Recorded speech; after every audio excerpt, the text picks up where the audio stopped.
And we're recording. So, a little bit from just Ariel's perspective of what happened to her last week is, I think, a good pickup to this session. And then we'll continue from there. Well, basically, she adventured with Torbjorn through the Feywild. It was a horrible experience. Uh,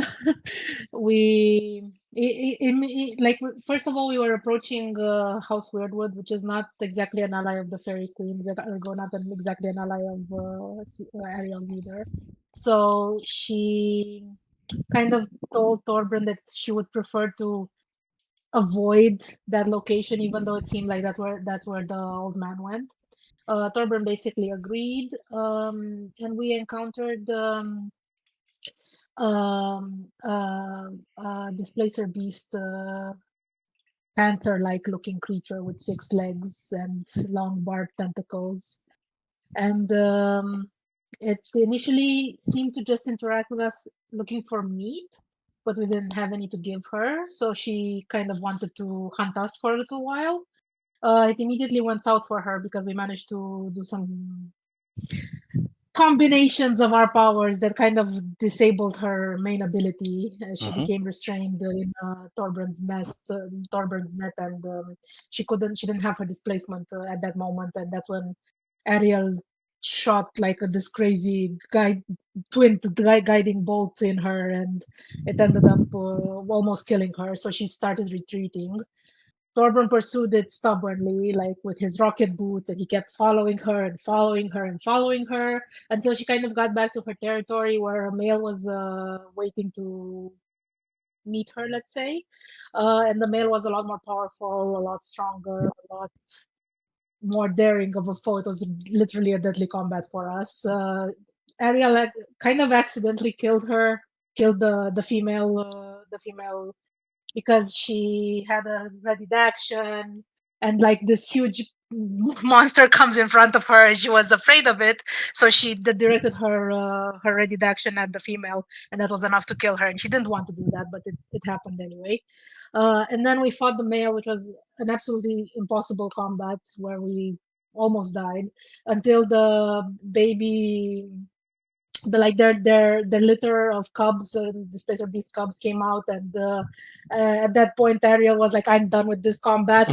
um, and Torbjorn, of course, didn't harm the kids, so we basically started retreating. The male went to protect the cubs, and we started retreating, and the whole thing just left a really sour feeling in Ariel's mouth, because it really broke some of the laws of the Fey Kingdom, with the laws of hospitality and the laws of passage and all that.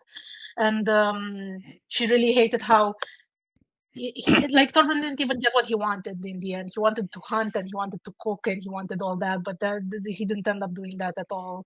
And it just ended up being us harming a family of creatures that lived in the Feywild, which Ariel hated, and she took a point of sanity for that.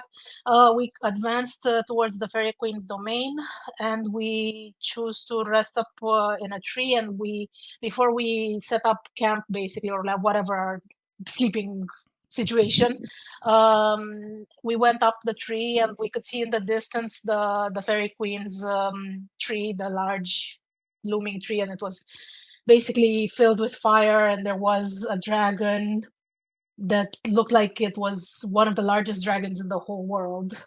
And there was a lot of like fire, devastation, horribleness, and Ariel sent a message to the Fairy Queen, which was sad, but with a glimmer of hope. She told her that life will rise from the ash.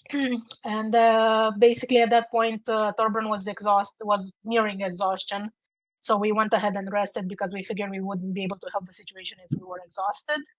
And that's where we ended with us going to bed. And Ariel took another point of sanity, thinking about the devastation of her home. Okay. Yep. Well, for devastation of your home, it was flying off in the realm. It wasn't around where the Fairy Queen's domain is. You know that to Okay. be true. That I So, misunderstood a little bit last time, so but this yeah, it's was still bad. It's still bad. yes. So uh, it wasn't a. so If you want to take back that last sanity point, that's fine. Then if that's what you were if that's what your No, it's okay. understanding was. It's fine. It's still something that she wouldn't have expected to see so close to her home, so Yes. it's all good. A creature like this, even the wild beasts of the realm, such as the encounter you just had the previous day, there's still Mhm. a natural order of things and a powerful creature. I don't believe Torbran, because Torbran saw what it was, but I don't believe he shared what it was. Even a great creature or whatever. Actually, yeah, for that point, I don't think you saw, so you didn't see that it was a dragon, whereas Torbran, did Yeah, he I did did he say there share? is a dragon that Torbjorn can see. I Yes, don't know yeah, if yeah. he shared. I don't know if he I don't shared, but recall him that's what I sharing. remember. So Uh, So you Torbjorn would can just see. see a I don't say. natural amount of destruction to the lands far to the Yeah, yeah, yeah, west, with rolling in. fire and smoke and all that stuff. That's Yes. what Ariel saw. Yeah. So Hmm. that destruction, there's a huge amount of displacement. There's a huge lot of impacted people, and creatures and denizens of the realm, and that will have lasting consequences. To which we come to. It would feel like morning, however, the sky never changes here in the Feyrealm. It's simply a period of rest. You feel as satisfied as you can sleeping on a large oaken branch of this tree canopy that you find yourself in. And the first thing that you sort of are, as you come to your senses, realize, the thoughts and minds, your thoughts and mind being casted back to the day's events previously and your frustration with your traveling companion. And your thought lingers for a second on that, you know, how are Hmm. we going to tackle Torbran? And then it just dawns on you. Torbran, though an adept stealthy ranger, has always been a notorious snorer, and you cannot Hmm. hearing. You can't hear any snores. There's nothing. There's no smell. There's no cooking fire. There's no, without you moving, recognizable trace that your companion's near you for this moment. Yeah. So as she's coming to, initially she would have expected to sense the smell of the fire because Hmm. he always does that in the morning. And when she doesn't, and she can't hear him snore either, she's like immediately gonna check where he was supposed to be asleep in the tree, and just yell out a little bit, Torbran, Torbran. You find his uh, bedroll and stuff, and his backpack still there, and his weapon avalanche still leaning in his knapsack. That's extremely weird. He never goes anywhere without that. Um, I'm gonna pack up his things and just look around for him for a little bit. Okay. You can make a perception or investigation roll, or even a nature roll if you want. -1, -1, -2. Yeah. A six. Um, A 6. well, not really to your surprise, but a dwarf who doesn't want to be seen, he has definitely got the ability to do so, but you can't see Yeah. how he's got out of this tree, nor do you understand why he would leave behind all of his possessions. Even if it was just to take a leak, he would have taken his gun with him.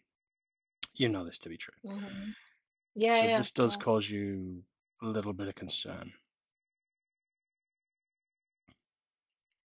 Yep.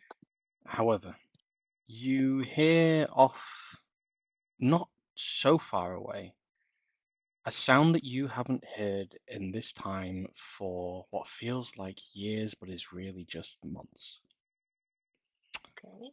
It's a recognizable trumpet sound, and you would know this would be, and you recognize this to be one of the sounds of the watchers of your realm, one of the bastions or one of the watchtowers who guard this particular area are making a public alert with this noise.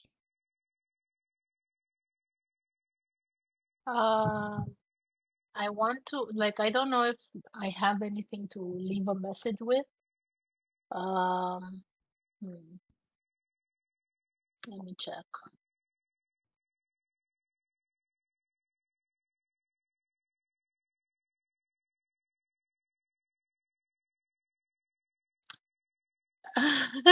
In lack of something practical to write a message with, I'm gonna take a bit of rope and make like a direction arrow for Hmm. Barbara Okay. in the direction that I'm going. Okay, so like right at the base of the tree, I'm just gonna cut a bit of rope and make the shape of an arrow with the rope, and I'll take his things because I fear I don't know where he is, and I just figure he's gonna follow me and find me. Okay. It's really weird to me that he doesn't have his weapon though. He's always taken that with him, so Hmm. I'll take it for now. And I assume I won't be advancing too far, like days No, away from here. you're a good sort of 2 or 3 hours away from your memory, and Yeah, it will be a that's little bit fine. at a slower So pace because he has a full backpack looking at his inventory. So you're moving at a slightly reduced speed, but we can say. yeah, it's fine. It's fine. So I'll do as you that. traverse through, and as the DM loses the Roll20 page, as you traverse through the undergrowth, keeping sight of the path, but traveling along the road in daytime, unaccompanied, is inviting you to be taken advantage of by anyone who should come across you. And Mhm. the road is more like free game. Once you veer off, you're in somebody's territory. Um, I would like you to roll a d20 for me, please. So A 17. 17. Okay, that's pretty good. As you continue your hike, the clanking noise of avalanches, I assume you just sort of tied it down onto your backpack. Just tink, Yeah. tink, tink as it swings and catches every now and again.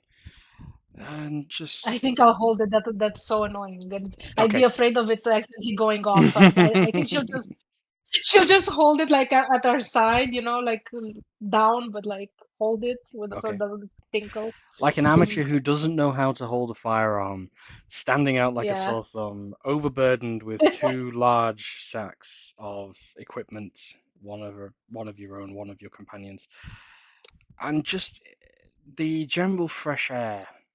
It is home, but it's different. It's not quite the same, and you can't quite place your mind on it, but your mind's wandering as much as your feet at this point. Before again, you hear the trumpets again, a little bit change of direction, and you realize, oh, actually, yeah, I need to veer a bit more north, as the trumpet seems to Mhm. be calling you home. Mhm. Can I echo that? I have a horn that I Mm-hmm. know how to play. Mm-hmm. So can I echo that? Like make a melody that would Absolutely. imply Go that I'm for it. there. Okay, so I'll do that. All right. Look, I have a tool proficiency for this.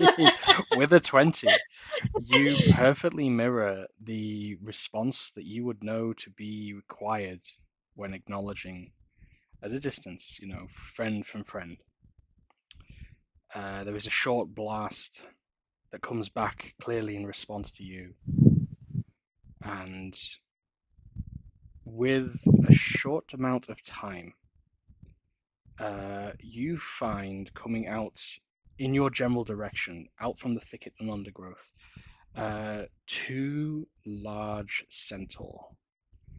Each of these centaur clad in both horse heavy armor and heavy humanoid armor at the front, helmets down, halberds in hand, running out towards you in your direction as they stampede through the thick undergrowth. However, you do notice that none of their hooves, are actually touching the ground, and almost as the path that they would be leaving of destruction in their wake is actually naturally just healing as they pass through this without a noise.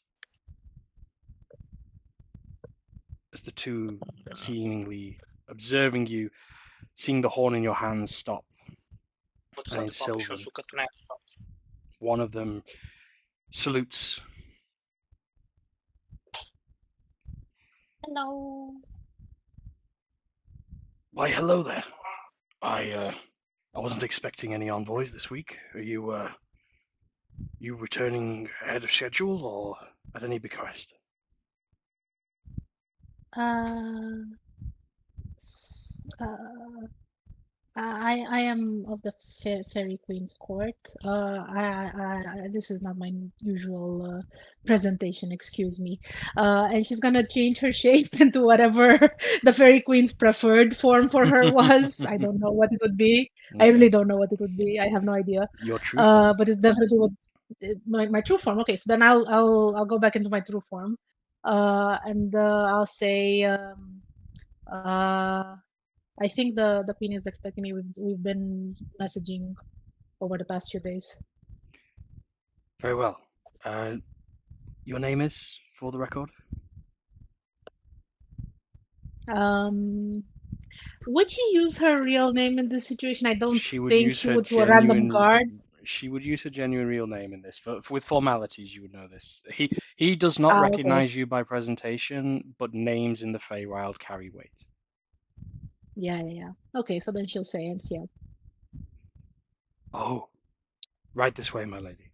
And one of them takes both packbacks off you, and the other kneels to allow you to ride on his back.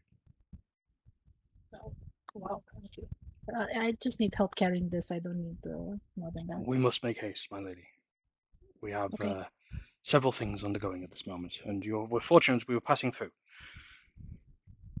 Do you know what caused the fire? I Ah, saw it from a tree before sleeping last night. I believe that might be above my grade. However, there is a great disturbance going on. Let us get you back to the court. Okay. As It with feels so weird. She left alone and she's coming back alone. It's so weird in D&D terms. it does to you to the player as it feels weird to Ariel. You can realize that your name is known among certain circles here. For the guards to instantly recognize you, it means they've been made aware of you either through instruction or perhaps the Fairy Queen has told them to look out for you. Mhm, Um, Probably what you would deduce. And as you say, it's with great notoriety that someone can leave the court safety, the ring of influence, and then not only that, but planeswalk and travel to other realms, all on their own, and then return uninjured, of their own accord, stronger as a person. It's more yeah. like a tale of 3 foot heroes going on an adventure. It's not the done thing. So it's quite a large amount of respect that these two individuals are showing you at this moment. Mhm, And soundlessly and effortlessly, the two centaur carrying you bound their way through the terrain as you realize there's some kind of levitation spell, but also some kind of stealth effect active on both the two of them and now cast upon you as well, um, as they make their way, completing the rest of this journey, which I think was interesting because we had several encounter opportunities here, but getting picked up by the guards was one of the rarer ones. So you rolled pretty well. So cool. that's probably just jumped us an hour ahead of where I thought we were going to go, but that's fine. So as it comes into view, the great tree, the tree that you first saw as a child, an infant, that sparked joy and awe in your young doe-like eyes that leave that unforgettable impression. Tree, a tree that's canopy touches the very sky itself. Its roots are rumored to go deep and so all across the whole Feywild. And at the very center, the base, lies the court of the Fairy Queen, the domain of the one you refer to as Mother, though the mother of all Fey creatures of this realm. Those that accept her and those that pledge their service, but also get their protection from her. As you approach the recognizable sort of barricades, but they're not constructed. They are natural formed. They're of tree-like. They are trees molded into a certain shape, very similar to that of the Wordwood, though these are not trees that have been peached and folded against their will. These are living trees. These are living Mhm. plants. They form this perimeter, this obstacle before which has a long, probably 6 foot high um, hole, which both of the guards duck and instruct you to do so as they go stampeding through. And just before you can see this hole that's covered in vines and leaves, etc., just dangling down in the obstacle way, like a curtain separates just before you make contact and then close behind you. Okay. And as you traverse now into the main promenade, you can see all around the small houses, domains, carved combination into trees, into the earth itself, into makeshift little pop-up buildings. There's a few varying sections of a wide, welcoming community here. It's somewhat Mhm. run down from when you were last here, as you realize there's now a huge influx of people that you would recognize as not part of the Fairy Queen court, as there's plenty of guards all about, seemingly on various bits of business, but there's also a agitation in the air. There's a little, not so much animosity, but there's a scared, a worried. And then it dawns on you, you realize there's a whole influx of refugees here. Refugees, yeah.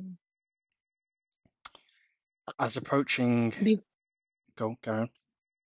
on the way, talking to the guards because I suppose you can talk. She's going to give them the description of Torbran and tell them to watch out for him. That he's a stubborn dwarf who doesn't really know the laws of the land, and he might be making mistakes.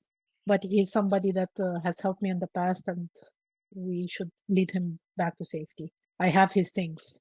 We should we should lead You him back. catch a concerned glance between the two of them as they acknowledge you, and they say, "Well, once we have secured you, we will head back out and see what we can find." He was one of your Thank you. companions? Mm. Yes. Very well. He'll be treated as such. And they drop you off at uh, what you would know to be the effectively the whole the mecca of this site, the Mhm. very building to where the Fairy Queen resides. A palace by some name or description, a naturally disfigured tree that doesn't look uncomfortable, a sight to behold that is so complex for someone not of this realm to behold. It's disconcerting just to process, but to you, this is home.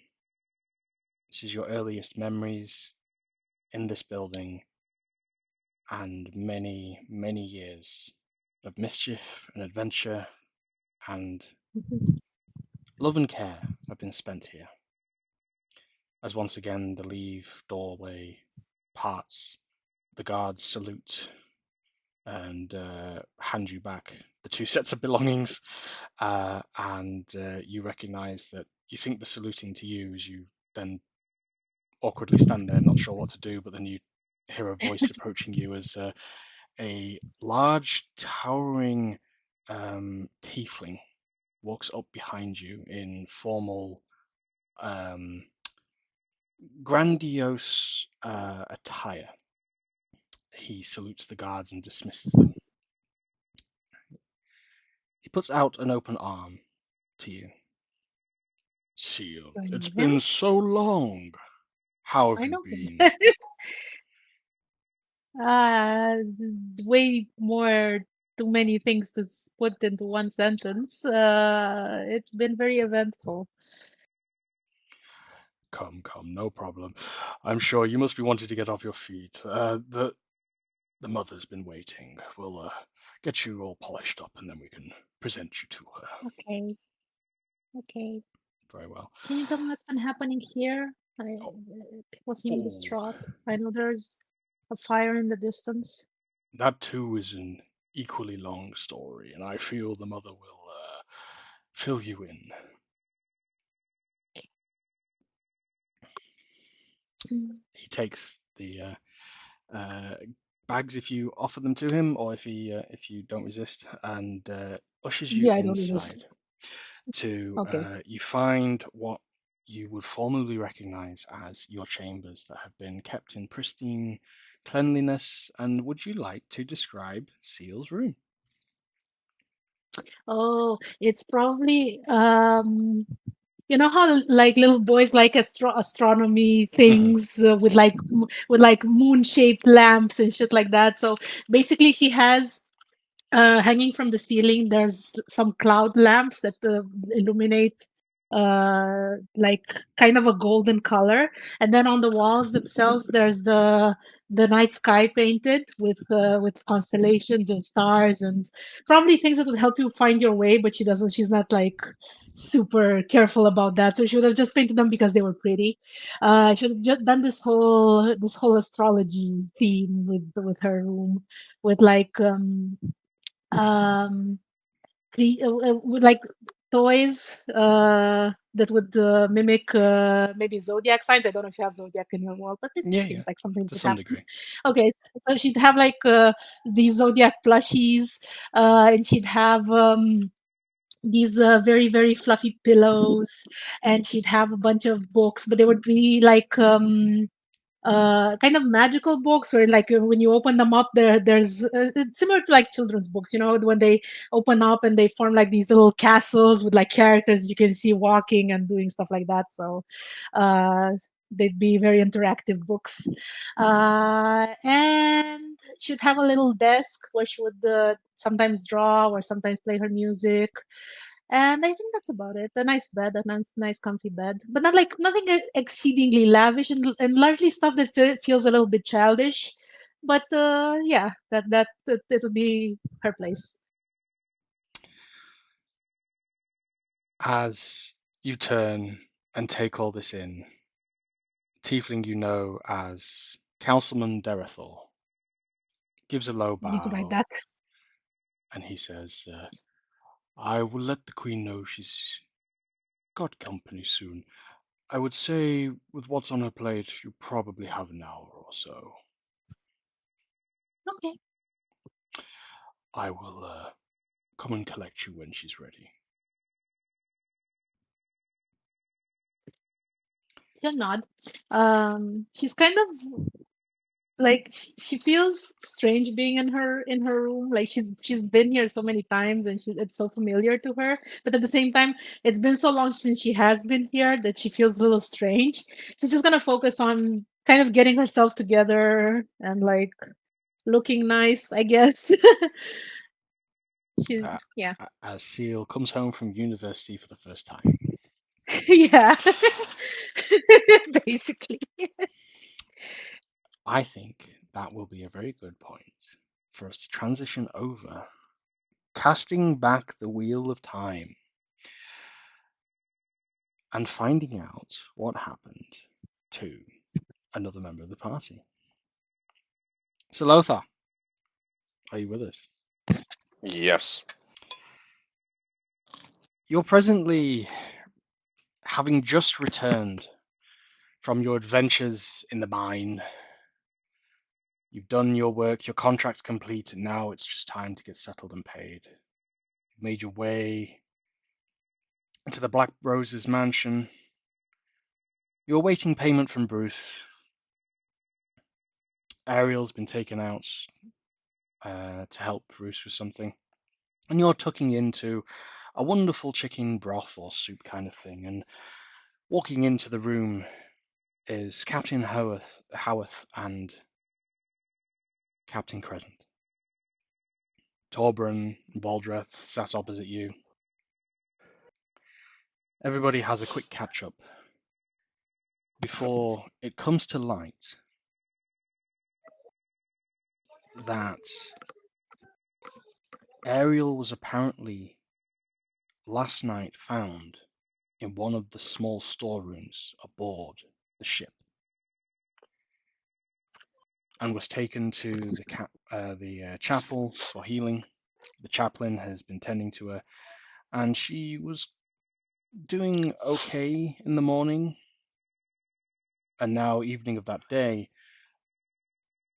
the relevance of this is Captain Howarth and Captain Seal noticed Ariel heading in to see Bruce on their way over across the landing, and expressed that she was looking much better than they saw her that previously that morning. Your party raised concerns that she had been with you all day, the day prior, and the day prior to that, and yet it dawns on Crescent, Torbran, and Voldreth at different speeds. The Ariel that's been accompanying you is not who they say they are. And as that thought dawns on you, as anger boils up inside, frustration, the deception, the trust issues that will linger on for the rest of the campaign. And yet, a warm green circular hole in time opens up behind you as, coughing and spluttering, a short gnomish figure makes his way into the room, grabs your hand, and says, "I'm so sorry to do this, Lothar. You're needed. Don't worry, everyone. I'll drop him off as soon as I'm free, and you won't even know he's gone. This way." You look down and And he follows. recognize the figure of Dan Gleebles, who is ushering you at a state of emergency through this portal. And before any of your party have the opportunity to object, and the dumbfound look on their faces, needless to say, of what the guards think of this whole predicament, a portal just opening up into one of the highest secure rooms in the building, and you find yourself whisked away through space and time and that uncomfortable nausea feeling. Could you roll a Constitution saving throw for me, please? Coming right up. As the floor is the ceiling, the left is the right, and you are spinning and spinning and spinning before you find that your feet find purpose and touch ground, and you center yourself. You don't quite see the chicken soup broth that you've just been enjoying a moment earlier, but you get pretty close to it. And then you hear a door open. As your senses come to, you're in a dark, lit, candled room. Smell of fire, logs, a hearth, some kind of fresh herb. Gleebles holds the door open and says, "Come on, we don't want to keep them waiting. They've assembled just to meet Who you." waiting? The council. Oh, come on, I haven't What got time to council? explain. The Council of Seven. They've been all a rage. They want to meet you. Okay. As he pulls you through, the door closes behind you, and to your horror, but yet you half expected this, you just see the door dematerialize and just goes into a black shape. And your footsteps echo on a hard concrete-like floor. And you're walking towards a set of chairs and desks set out in a ring in this open room with low-lit candlelight and floating chandeliers that you cannot see any purpose of secureness. They just seem to be there floating. And there's a set of rather elegant-looking chairs, each occupied by individuals with hoods up and various staffs and weaponry around them. The one catches your eye. This figure has no staff. They have no robe. They're sat there in full golden plate mail. Just as he leans forward on his desk, as you are entering the room. Anon, look, we've been through this over and over. If the Fairy Queen was in danger, she would really have already ought to seek our assistance on this. What do you really think you've got to go on? Now, don't forget, remember that time when we... And there's just a snap of the fingers as a hooded figure lights up a gnarling fire underneath his cloak. As two set of protruding horns and a large, almost dragonborn looking snout, but very tiefling, responds with a shh. Seneschal, we have company. As Gleebles escorts you to the center of this circle, you feel 8 sets of eyes undressing you, inspecting you, and assessing you as the chandelier lowers ever so slightly to illuminate you and also the figures around you. Gleeble says, look, it was a bit more complicated than I thought. I may have got the wrong location, but here he is, and I'll... You see, I've got somewhere else to be because I think it's another one of his that I've got to go and pull out somewhere now. So I'll be, I'll see you when I see you next. As the knight ushers back and says, Gleeballs, trust you still know what the right thing is to do. And you watch, there's a silent nod exchanged. Before the tiefling interrupts the silence and says, so, I presume you're perhaps wondering why you're here. Among other things, gentlemen, you will forgive my lack of propriety, but I am entirely confused as to where I am, who I'm talking to, and he looks the armored figure up and down. The use of the title of a title that has not been properly worn in 100 years. Well, I suppose the question of why will suffice to start.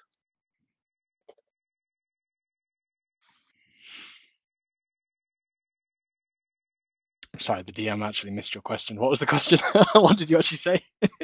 The end of it. Oh, but I suppose answering the question of why will suffice to start.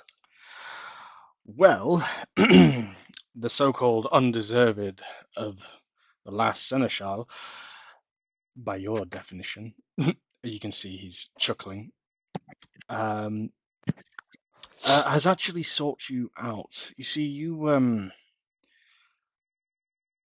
come from a line of troubled ancestors who are perfect for a task that we have for you.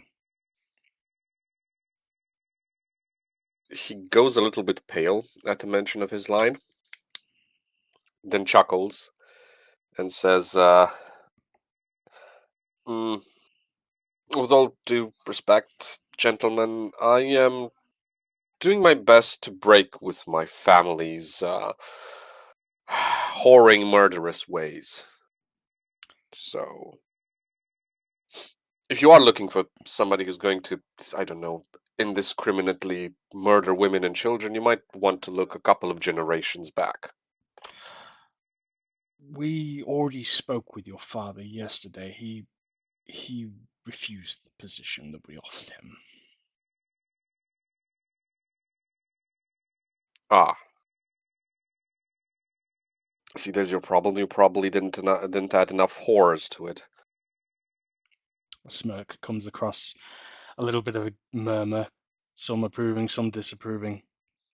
Amnon planks his staff on the ground, and you see it spits a little bit of fire at the top of it. A long, gold-handled, very elegant-looking Archmagus staff.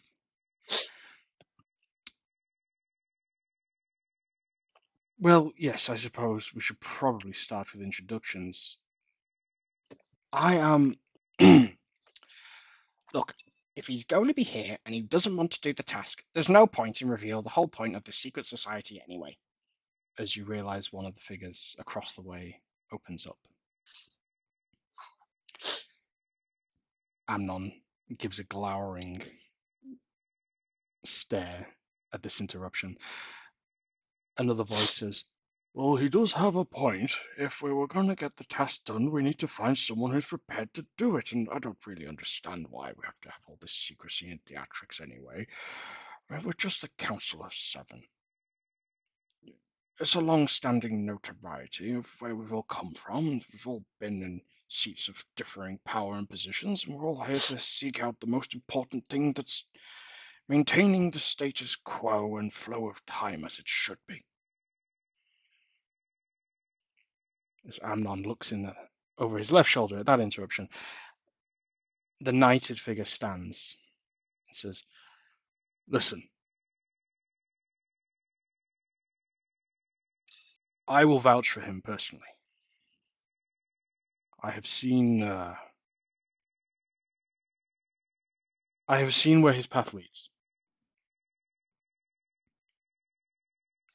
And there are few who will stand to the loyalty and credibility of this man by his journey's end.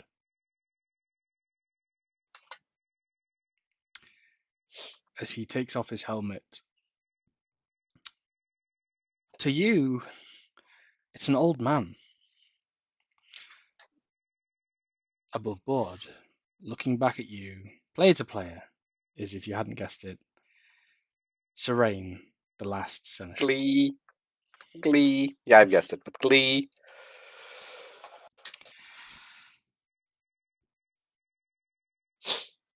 Would Lothar recognize it? You will put 1 and 2 together. There's only ever one person in your history books who's been referred to as the last seneschal. Okay, a case in which he would immediately go eyes wide. His jaw locks, otherwise it would have fallen on the floor by now. And he immediately goes to one knee. Oh, oh, it's been so long. Don't worry, just stand. I appreciate the chivalry. However, Amnon, would you mind just skipping to the part where you indoctrinate this individual?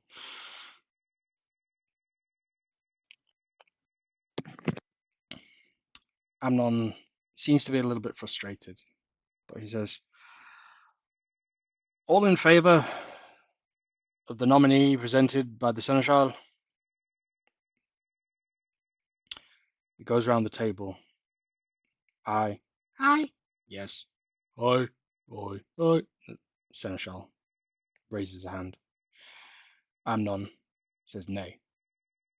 And a voice that you recognize leans forward, who has seen better days, as she pulls the hood over, and revealing an individual you recognize by the name Byra.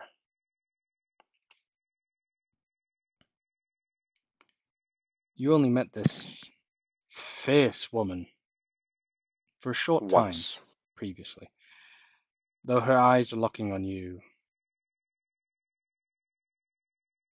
as she says yes. And then she sits back in her chair.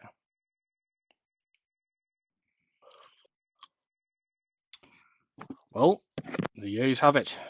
Very well. Put the rune on him. Let's get this over with.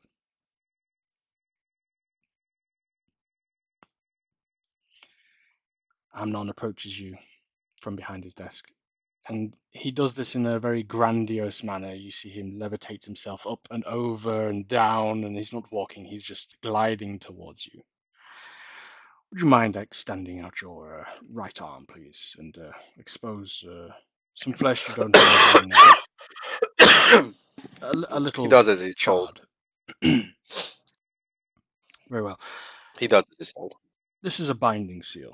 This will allow us to watch you from anywhere at all times from a great distance. And you may invoke it in a time of great need, but only when things are dire. And we will send what we can. He nods. The years of training and endurance in the militia, in the combat you've seen, in the roughed up bar fights, the disgruntled public indecency and ASBOs, your time of feeling pain has been vast. But none of it could prepare you for the searing brand that's applied to your arm in the shape of a small, single-horned looking eagle. And you notice around it is a seven-sided circle.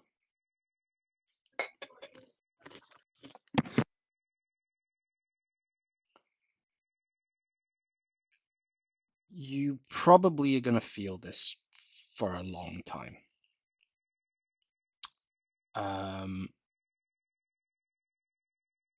Yeah, make a Constitution saving throw. 21. You seem to get quite a bit of impressive looks from a few people who seemingly were half expecting you to pass out. Well, if he doesn't, With a 21, you don't. he looks close enough. He looks close enough to it. Having now been put through that ringer, Amnon turns and says, "Right, well, I guess you best be off then." Might I inquire what will be required of me, my lord? Yes, I completely forgot to see thrown off by those who would interrupt me. Glamours around at certain individuals. We have a task for you. The Fairy Queen in your time is about to instruct her petty council in a way that needs to be swayed.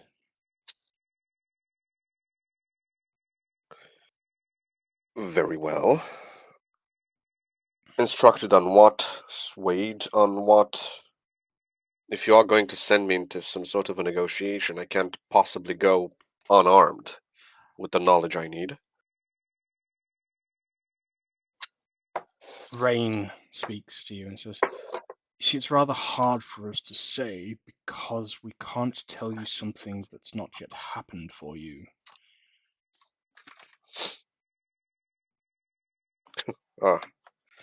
But without telling you what will happen, we can say the consequences will be dire if she is not swayed.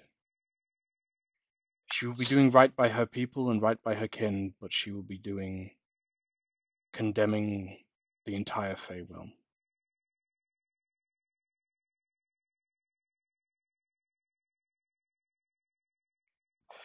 I see. And what is she about to decide? That we cannot tell you. We understand you have familiarity and a contact there.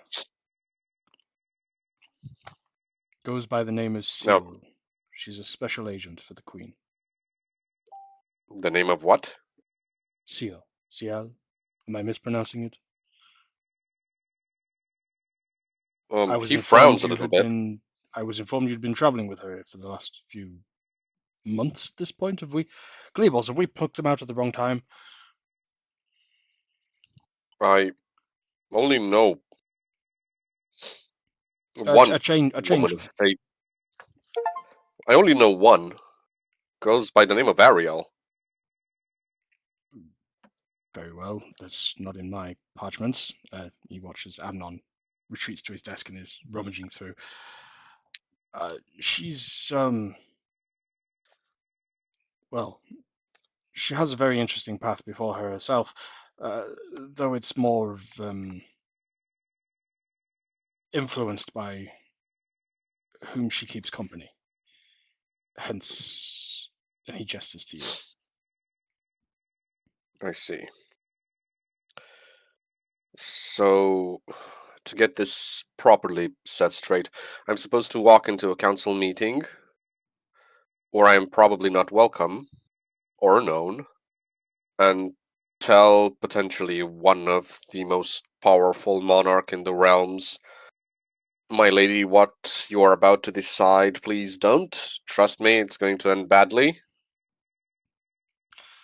Well, so long as you don't say it like that, it should be fine. He laughs.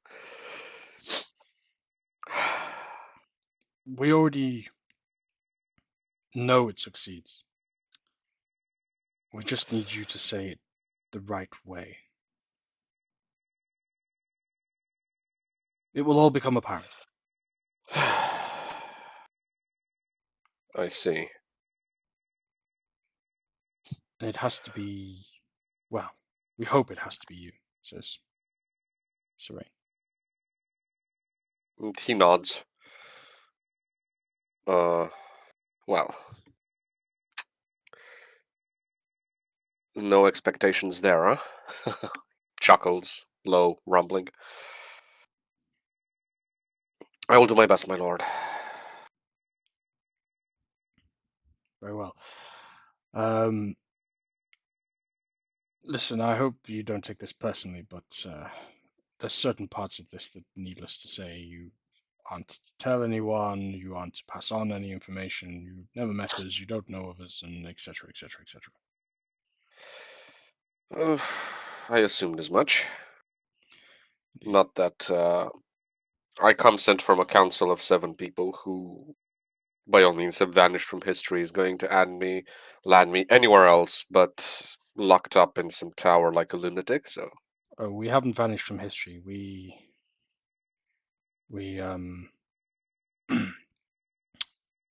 Byra's voice intersects, says, we are fixing history.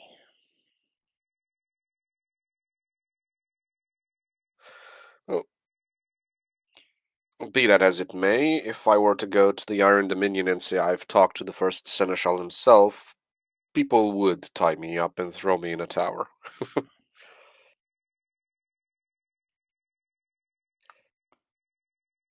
So, you can be certain on multiple accounts that I will maintain the utmost secrecy as required, I suppose.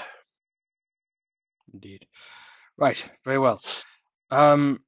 Okay, if you wouldn't mind, and he points towards a off to your right, and you just see like a circle of illumination, sourceless light creates a small ring on the floor, illuminates itself purple. It says, right, can we send for the, what have we got here? Really? He's next? Or should he not wait?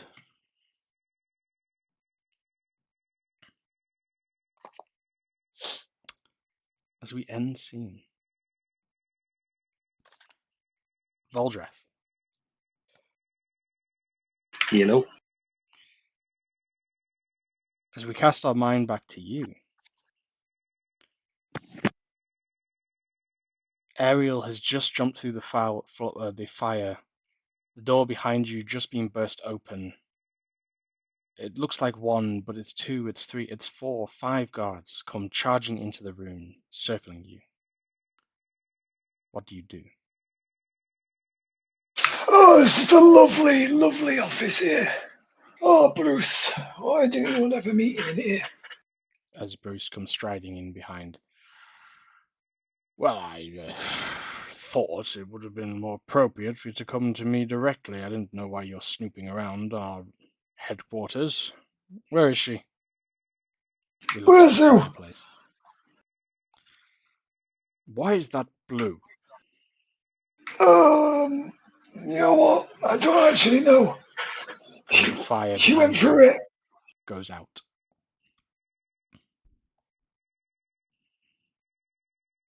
You know, I was playing with it. It was lit. It was nice and red. I thought, you know what? I'm going to test out my magic and make the fire blue. It was wonderful.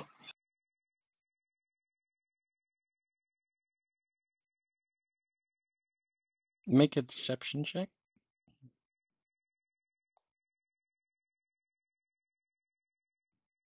17. Bruce seems to be a bit convinced, but some of the guards say, sir, it's actually been blue for a while. The the priest, he gives like a nod, said it was to do with his rituals. Oh, the priest used thaumaturgy as well, you know. That lovely spell. You can make windows open, doors open, turn fire green and blue and pink or white or even red. Right. Okay, well, you see, we have a bit of a problem here because you and your friend have been trespassing, and now she's stuck up a chimney. As one of the guards pushes you aside and looks up and says, "My lord, she's not there." Right. Well, I guess you're just going to have to come with us until we find your accomplices. Oh, what do you mean we're trespassing? I was waiting for my next job from you, Bruce.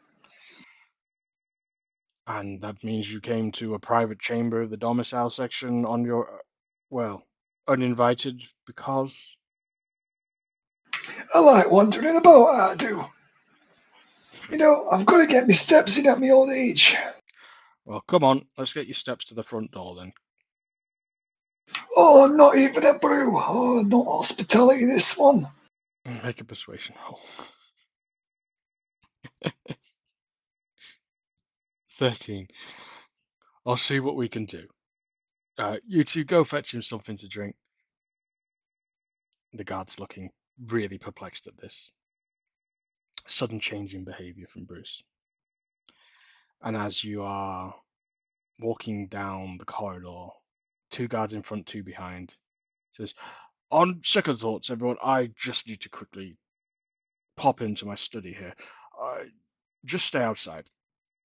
And you, Voldreth? Yeah, come here. I've got a question for you." Oh, I love questions. The guards seemingly looking a little bit concerned at this. Do as instructed. They stand guard, 2 looking at the door, 2 flanking the door. As Bruce turns and says, "Will you lock the door behind you? It's not like you're going anywhere. I'm not going out that window again, put it that way." You're not a fan of it then? As the door closes and you lock it. As you turn back, expecting to see Bruce, you see a 3-foot hooded figure who is pulling the hood back. As his voice changes, he says, "So, I believe you've still got my book." You little whiny bastard, you. I've got your book.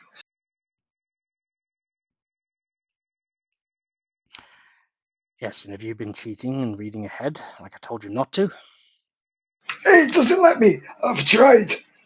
It doesn't let me. Just gives me a chapter name. And, Well, at least I remembered to put that spell on it. That's fine. Right, so I've got a serious question for you, and this is very, very important because the council have sent me here, as you are the next up on the list, and I have a personal question.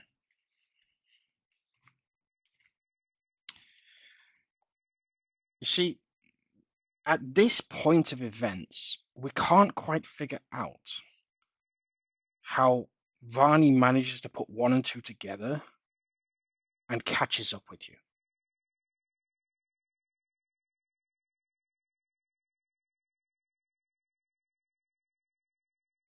Have you got anything you could share? Well, didn't you say that Varney did own this stuff? Come again. Did this stuff belong to Varney?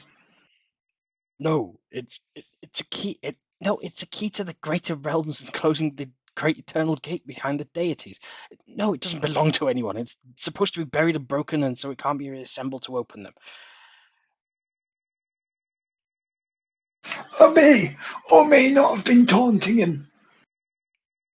You've been messaging him? Like his jaw drops.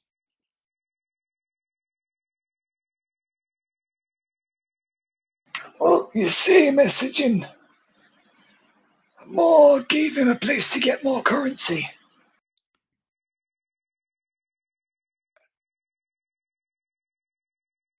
Is that not advised?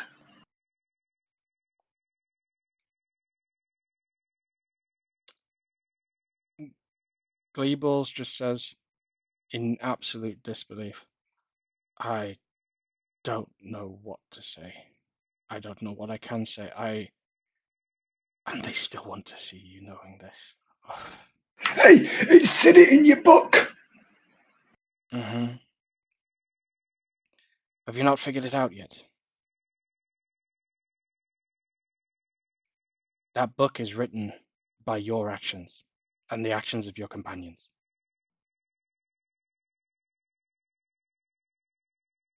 So you're telling me if I turn to the latest chapter, it'll have this in there?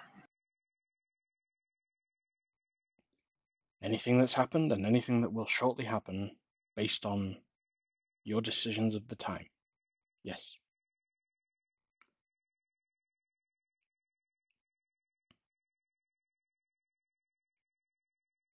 Well, why didn't you tell me that? If it says I was going to talk to him, I'm going to do it. If it says I wasn't going to, then I wouldn't do it. Show me the bit where it says that you're instructed to talk to him. I've read that book 3 or 4 different times, and I am pretty convinced it doesn't say that anywhere in there. Unless yours is a completely different edition.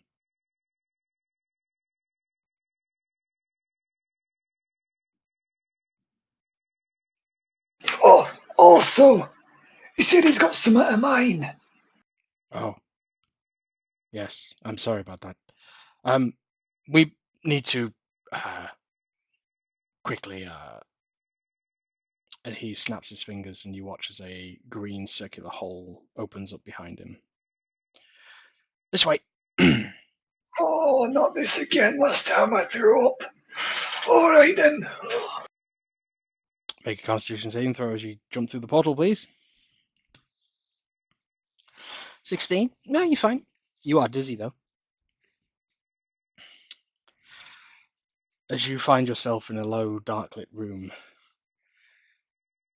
a door opens as Gleeballs ushers you through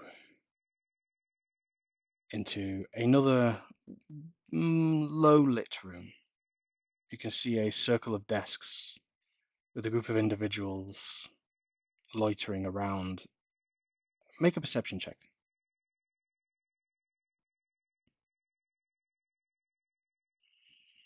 8. You don't recognize any of these figures. Most of them are cloaked and hooded. Some have got their backs to you. Some are sat, some are stood, some are conversing. And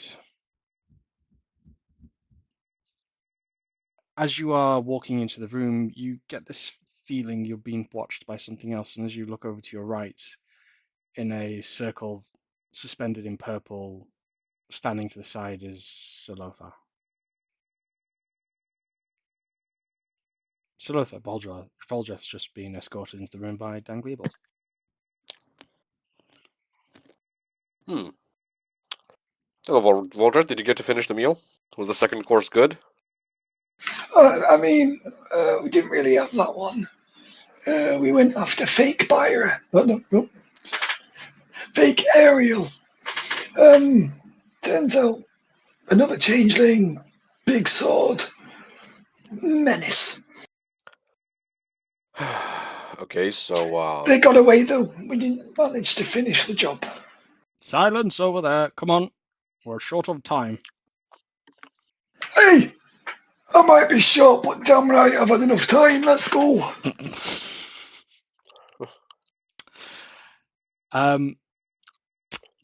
Not to completely replay the same scene. You are tasked by a small female dwarf, an old individual. She says, "Son of Moradin, do you pledge to lay your life down in the name of upholding all that is right by our ancestral god?"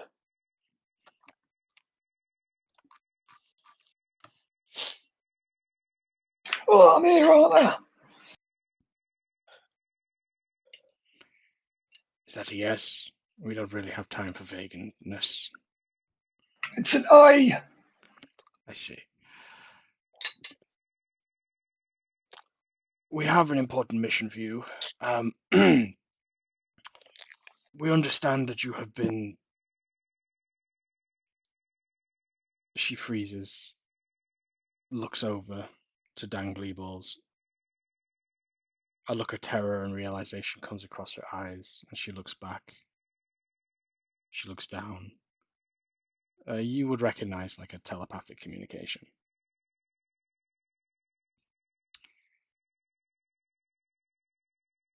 Well, that answers that question. We never quite figured out how he always found out, but I guess now we know.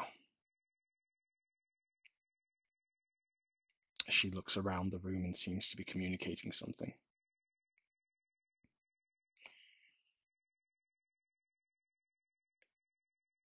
A voice comes over from Byra. She says, "Master Dwarf, you were reluctantly entrusted with a fragment of a key of immense importance to the future of the realm. I know you weren't asked or consulted or wished for this, but we have deduced that you are the best holder for it. And this time we hope it pans out how we hope, as we only have time for 1 or 2 more runs at this." Amnon says, "Well, we could probably get 3 in if they don't do it the same mistake they did last time."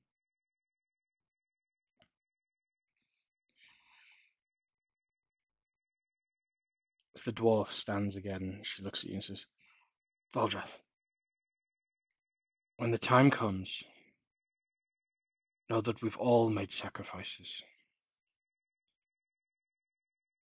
But it's all going to be worth it."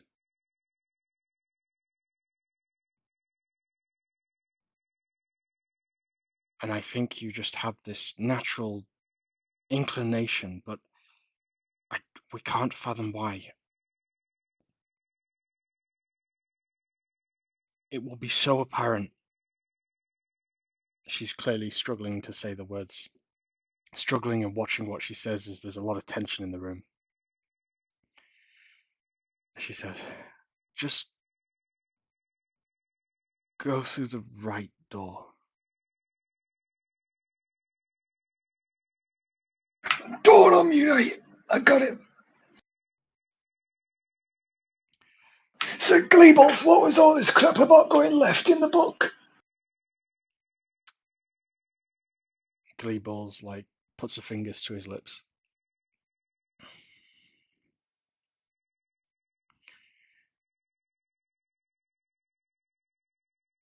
Oh, so Miss Dwarf, are you on about what? Whom shall not be named? Apparently, has of mine. What was the last bit you said? who shall not be named, has of mind. Has of mind?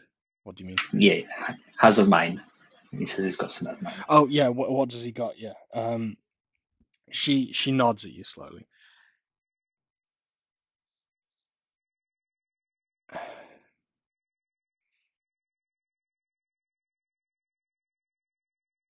Amnon cuts the silence and just says, "Deep Queen Annabelle, we must really resolve this matter. I believe he's part of," and he adjusts his head in the direction of Sir Lothar, "his company. He should be held on the straight and true if Sir Rain's got this right this time." Seems to be a lot of lack of confidence going around, even with your passive insights.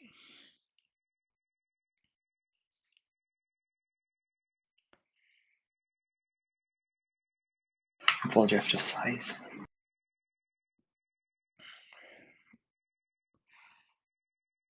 Well, at least we know for next time, and we can see how it will go differently. Loving that confidence there, big guy. You have no idea, Amnon says to I mean, I've lived for this long. I'm sure I've seen more than you. you. Right, quickly all, we need to begin the ritual, otherwise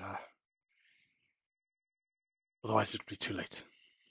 You see all of them stand, and they start to form a circle as Gleeballs ushers you over towards where Sir Lothar is, to your own portal circle. All right, I'm going, Jesus. And with a flash, the two of you find blinding light. This time, there's no nausea. This time, there's no dizziness. This time, there's no spinning. But you find yourselves on the floor, face down, in a pile of mud. As you look up, there is a purple sky over your heads. Tall, wild-like fauna and tree life.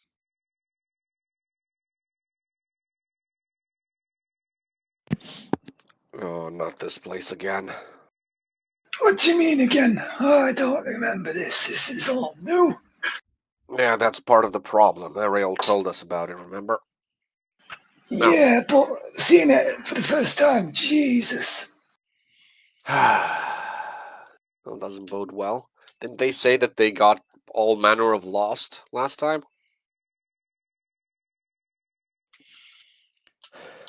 You hear the displacement of leaves behind you.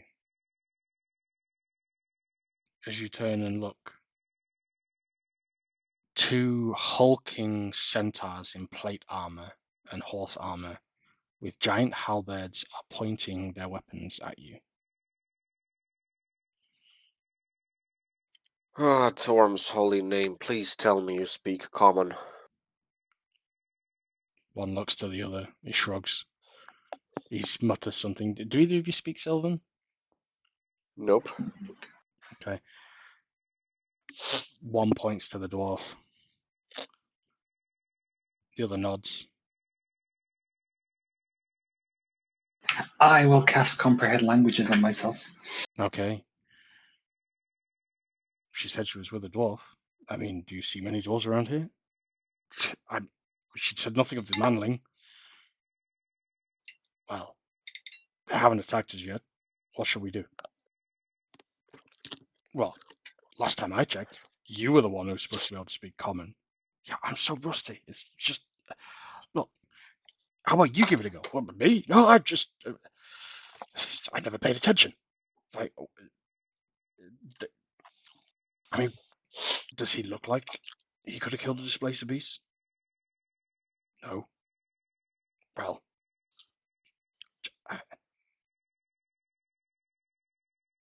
I don't know. It beats me. They're looking at you. One steadies his halberd and then extends a hand out towards you. He just says in Sylvan, but you understand it. Friend?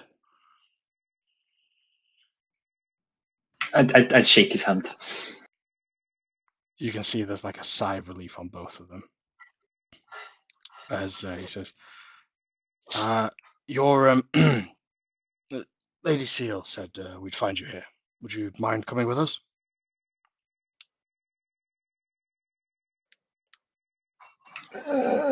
Yeah, sure. Lady Seals requested us. The two look Seal. at each other like, was that a yes? Oh, I don't know, beats me. All right, well, let's just... I nod my head. okay, right. I'm not carrying the human. Really? I got the dwarf? Fine. Both of them kneel for you to mount them.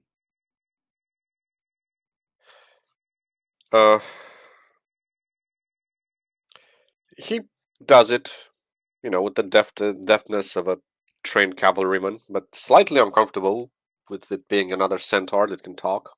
Mm-hmm. In a language you do not understand at all. So no different to riding a horse. Yeah, no different. Not much different from said fast. So, apparently. As the two of you are being rowed back, do either of you have anything you wish to interact with as we end scene?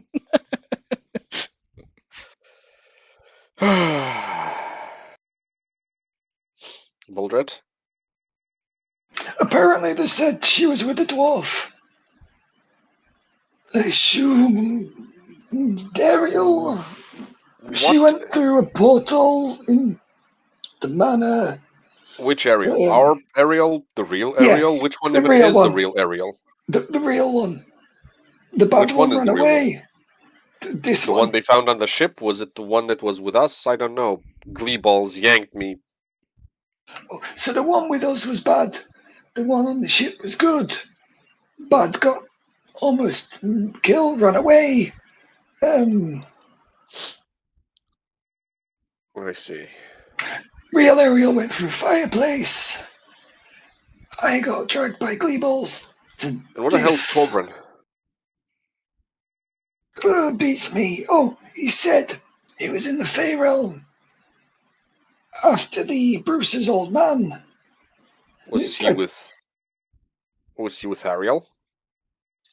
No, he was alone, so me and Ariel went to find the portal to try and find him.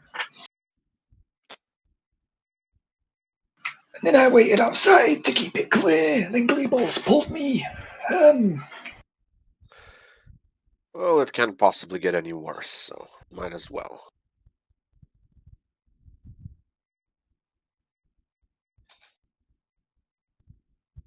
Well, it depends on the mission they gave you. They said for me, make the right choice. What, the right door? I'm supposed to convince one of the reigning monarchs here that whatever decision she's about to take about whatever thing is happening might not be the right one. How I'm going to do that? With my dazzling charisma? I have no idea.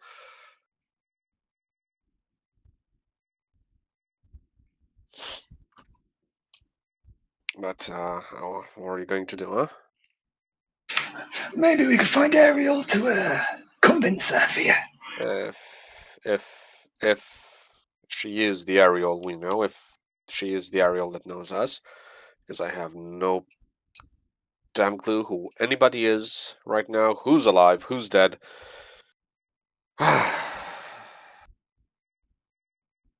If I didn't have Corm's blessing, my head would probably hurt. Bruce also died and got revived.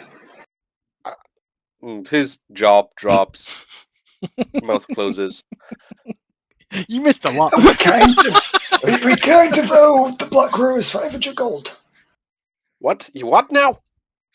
Well, see, Torbjorn ran away with the money, and we wanted to do some shopping. And then, yeah.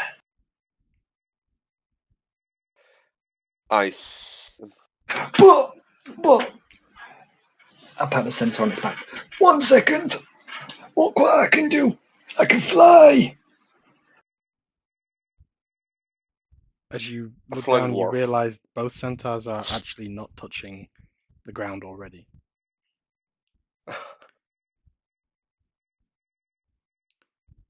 That kind of ruins that, doesn't it?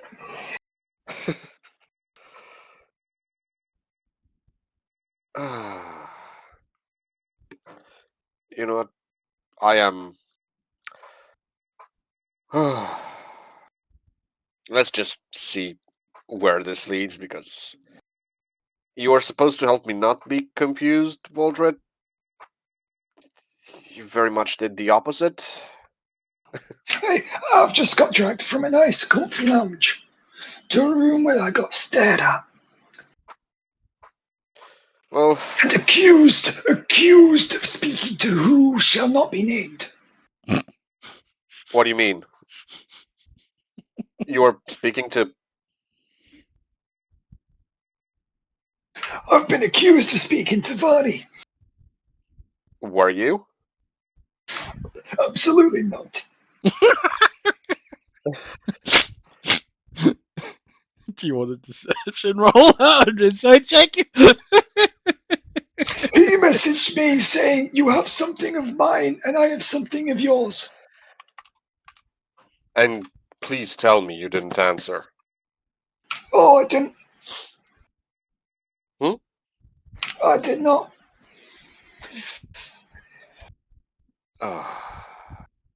Okay. Voldred, just next time, just don't. Don't listen to the voice in my head.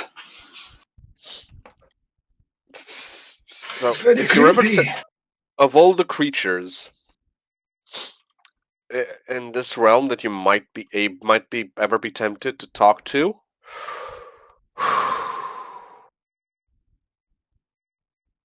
I put Varney at the top of the list of no, absolutely no way, never.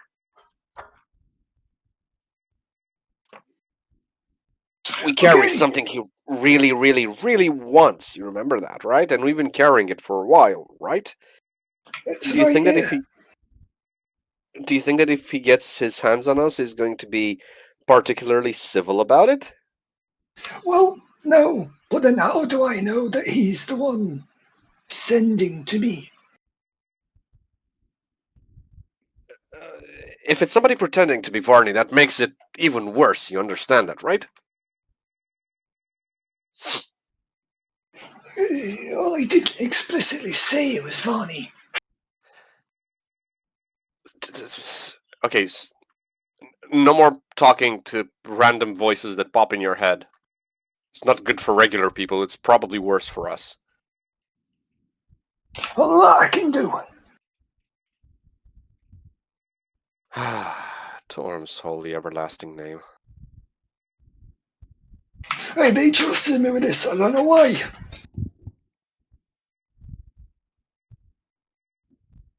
Well, we're probably about to find out fairly soon.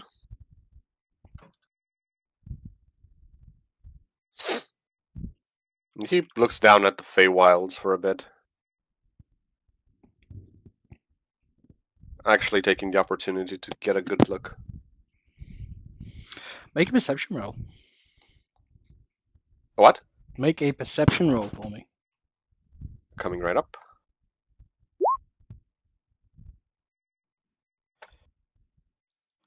16.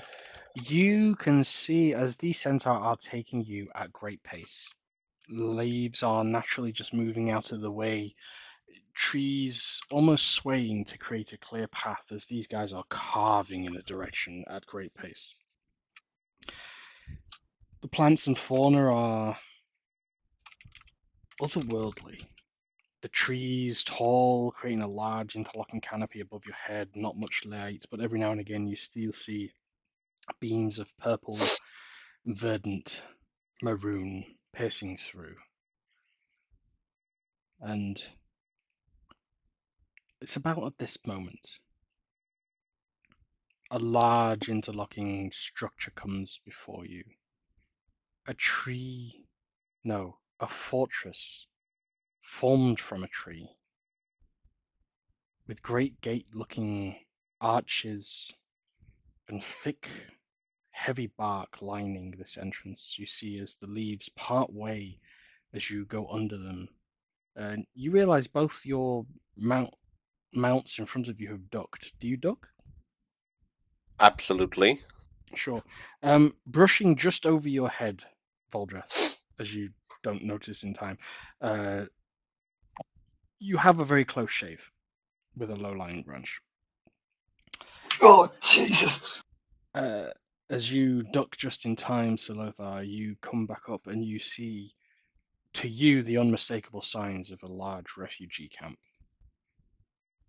As you've just been entered, as the guards escort you through it, up to a strange-looking fortress slash formal palace. Something's definitely not right here.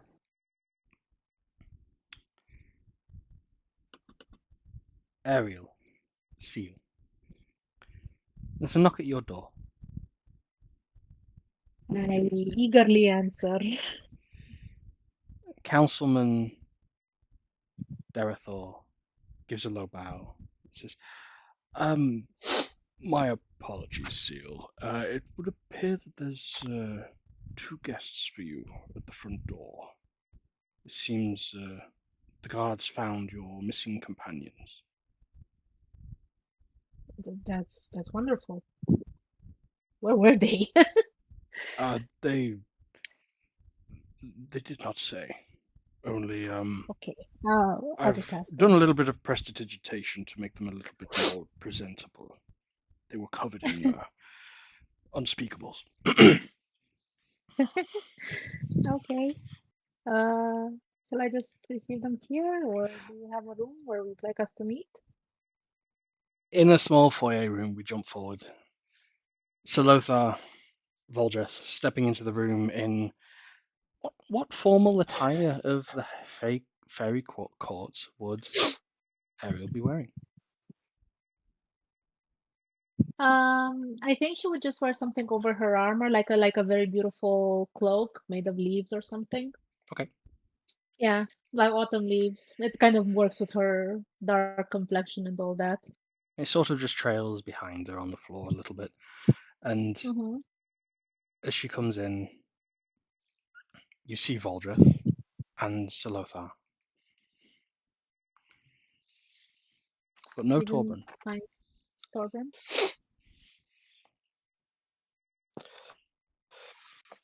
Oh well. Um, uh, if anybody from the court is still there, she'll mention that she still has one companion that is missing.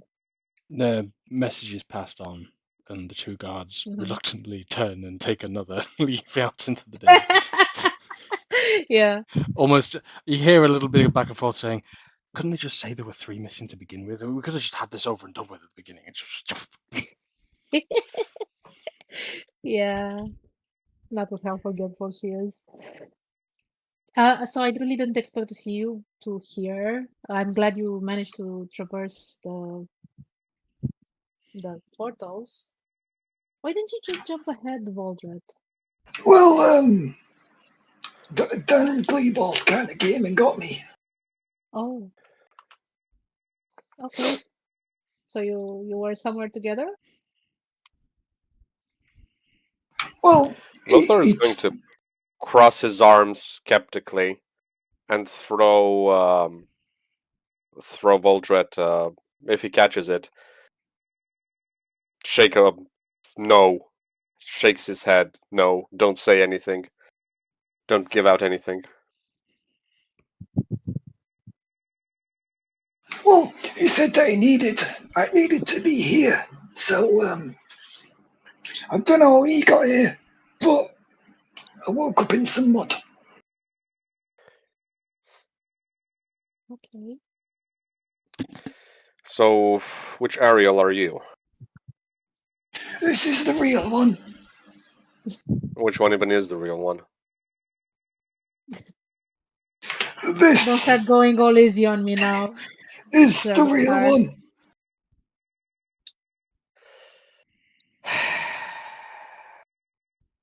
You can ask So when anything did you you want to ask. when did you last see me, Ariel? Well, I was told the that that you were taken out of time, but I last saw you on the ship. What happened to you on the ship? I was knocked out. I think it may have been more serious than that, but in any case, they found me and took me to the chaplain's house and he made me better. Any idea who you were actually traveling with Well, after the ship?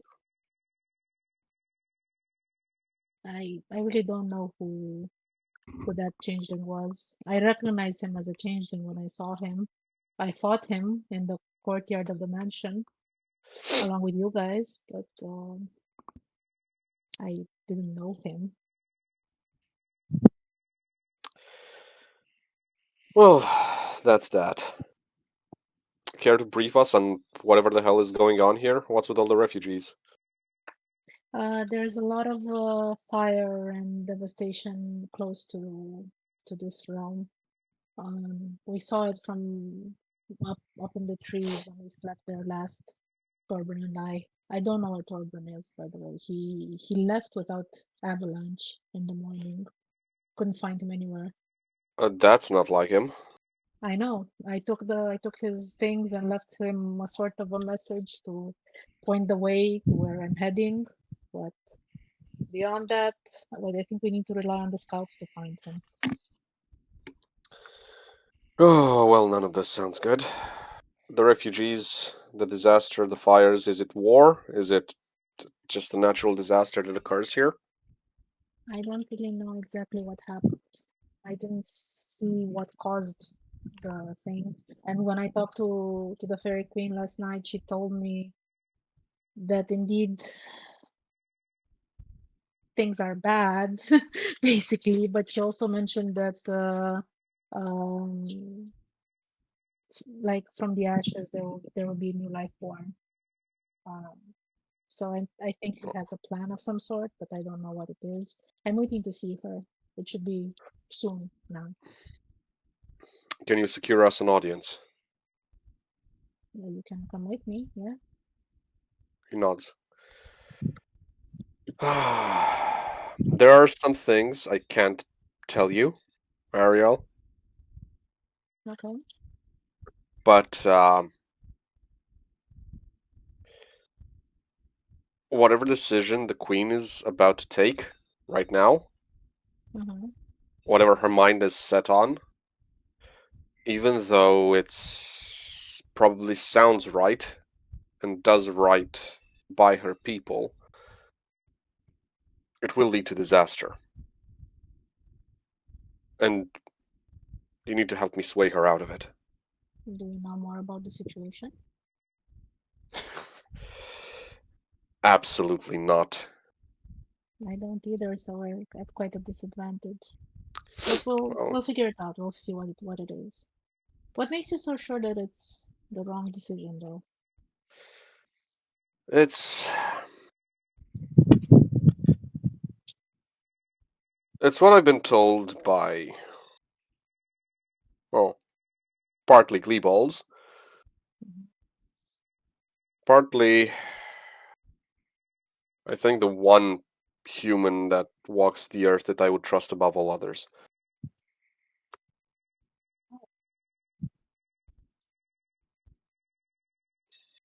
That's a tall order. It is. I don't know where Blue Balls took you, but it seems you've had some sort of revelation. In any case, we'll see the situation and we'll talk to her. The queen is usually someone you can really talk to. So, She'll tell me listen. something else. What is your real name? Real names in the Feywild carry a lot of weight. I recommend you are careful with asking that so bluntly. Oh, I'm asking you. I'm not asking anybody else.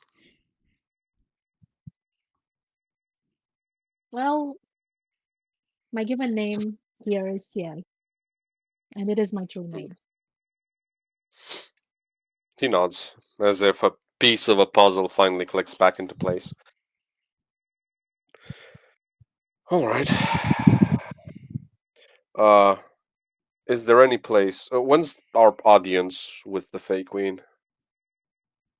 And what The name one would I you prefer me to use going forward? What do I call you?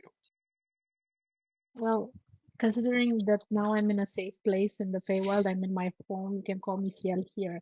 But when we leave this place, if people who do not wish our best know that name, they can have power over me. So of Uh, course I would prefer you to stay away from it. So for now, call me Ciel, and Ariel is going I'll to be stay fine with then. Ariel. Yeah. Ariel is going to be fine then. Well, Ariel, I need a bath. uh, I think we can arrange that before the meeting. Because if I'm to present myself and soap to wash my clothes and maybe some needle and threads so I can piece my tabard back together. I can help you with the tabard. She'll cast mending on it, but I don't have prestidigitation to clean him. So I will have somebody come over who can help him with that. With the power of Help him make look believe presentable. and some time passing, you both, Voldreth and Shalothar, are tidied up, cleaned up, and made presentable for your council audience with the Fairy Queen. Escorted through this beautiful winding structure, you find yourself making your path on fallen leaves, soft grass, into the very heart of this structure. Tree roots form your walls and part in ways as doorways and close behind you upon your entrance. There's various people, kin, sylvan in nature, ethereal, fey, humanoid, unrecognizable. And then you enter the very heart of this tree. A sweeping, towering column that extends as far as the eye can see, almost like an optical illusion, but the warm, magenta light finds its way down into the center of this chamber. There are no benches or desks, just creatures and people stood. And you can see floating amongst them as people make space for it. Something you would only hope to describe on your assumption of never hearing met or even had a description of the Fey Queen herself.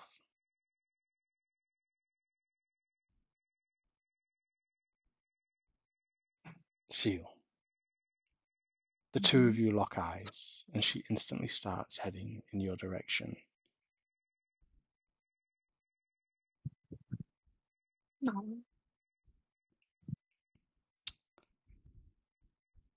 In a effort, in a futile attempt to describe her, this is a creature of such beauty it's legendary even amongst the Fae.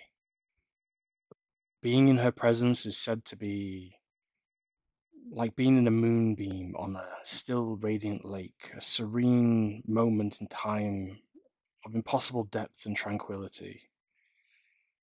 To those just observing of her attire, first thing you see is her crown is not of jewelry or gold. It's of intertwined, glowing vines that just pulse ever so slightly with a purple, a green, a blue light. To describe her attire is almost wordless. It's Salothar, from your perspective, it's as if a celestial being, Voldreth, the very maiden of Moradin herself, Ariel, the warmth, the loving mother. This image, this illusion seems to be matching to those who would be perceiving of her. As she approaches you, her arms outstretched, and she gives you a hug, as she then telepathically whispers into your mind, "My child, I'm so glad you're home." I'll kind of just, I want to sit in that hug for a bit, Mhm. just kind of taking in that moment.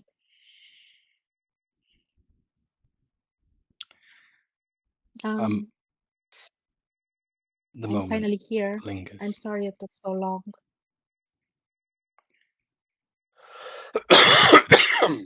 Come, we have much to discuss. I'm curious as to how much you have been made and filled in by Darathor. Not terribly much. I see. I just spent a bit of time with my companions, but I don't know what happened. I've seen the refugees, but Yes. We will have a table of whispering blossoms later. You are, of course, welcome to join.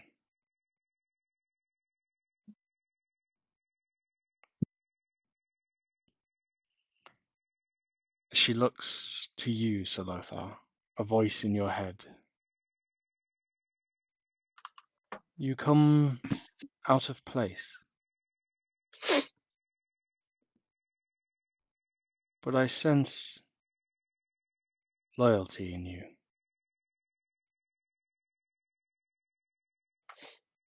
You've kept my child safe, and for that I thank you.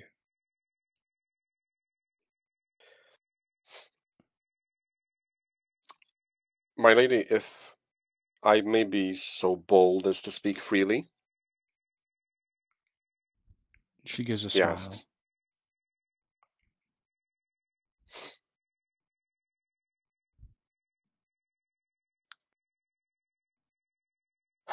You do not know me, and you have absolutely no reason to answer any of my questions. Although I firmly believe that it is to the best interest of you and your realm and mine that you indulge this minor courtesy. What is the current crisis that has befallen your realm, my lady? Many denizens of this realm have been displaced. The Dusk Watchers have laid siege to one of the capitals in the Moss Islands and wrought fire and ruin upon its lands. There is an unprecedented level of defiling of the land. The extraction of our ancestors' very being is being harvested. And a plan is in motion that even is shrouded from me.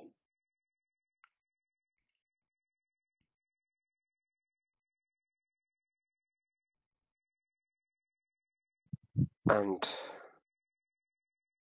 is there a specific course of action that you wish to undertake? That is for the council to decide. He nods, frowns, looks at Ariel. All of that was in your head, by the way. Oh, okay. yeah, So he was. She does not telepathic. speak. She does not speak.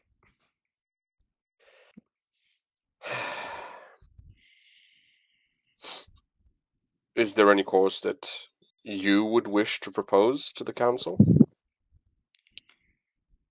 You're very curious. For stranger to the fairy grove, I can see you come from a place of warmth.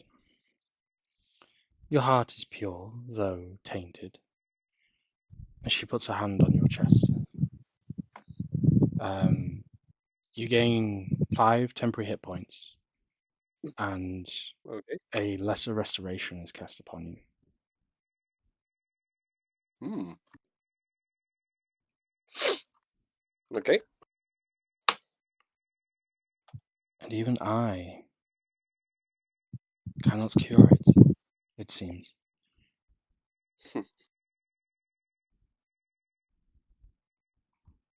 I trust in this time you will be open to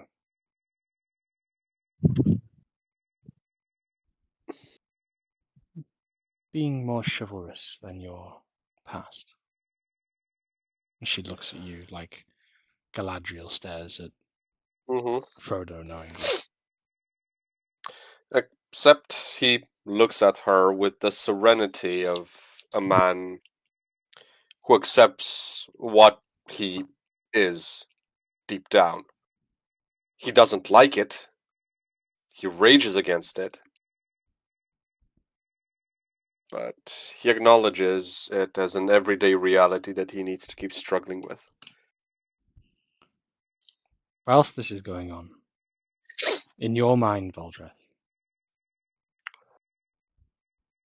you bring an immense burden here. She slowly smiles and turns in your direction. Just as a reminder, she knows about it. I messaged her the day we got it. Mm-hmm.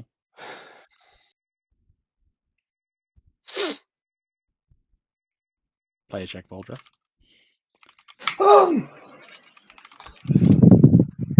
Don't listen to the voices. No.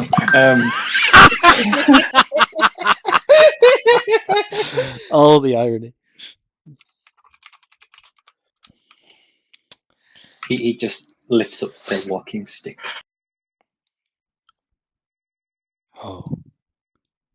In its present state, it is worth naught. Should that key be made whole again, even the heavens would be torn asunder.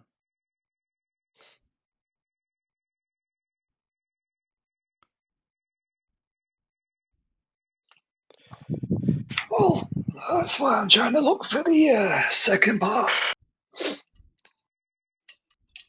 and keep it safe.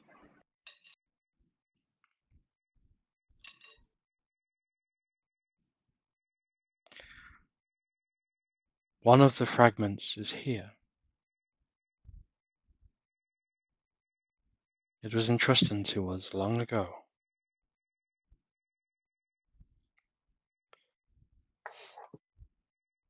Would you ask it of us? Only if my lady permits.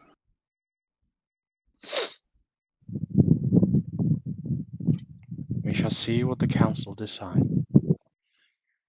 And the smile passes over you as she too touches your shoulder. You gain 5 temporary hit points and lesser restoration is cast upon you.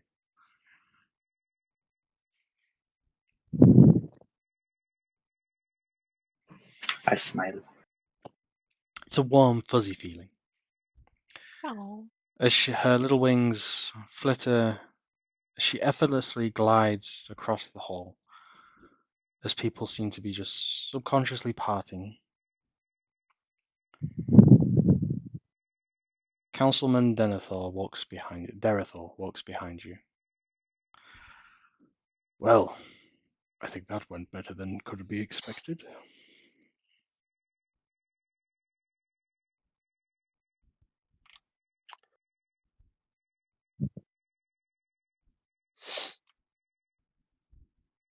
He's going to turn around and look at the councilman.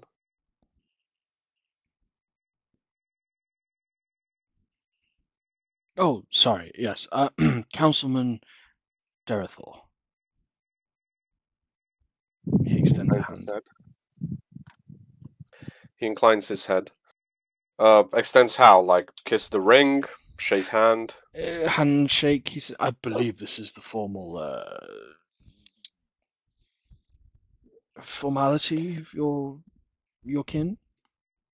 He's offering you a Between handshake. equals. hmm Between equals, my lord, and I am not your equal, but I will take the courtesy nonetheless, without intending any insult to it. And he reaches out, shakes hand, but then takes a step back and inclines his head as a noble of the Dominion would. Sir Lothar of Whitemantle.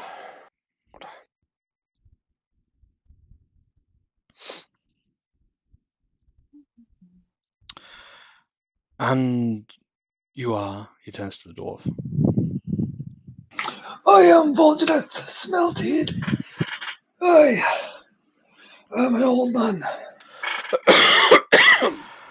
An old man by your kin, but a child amongst many of ours.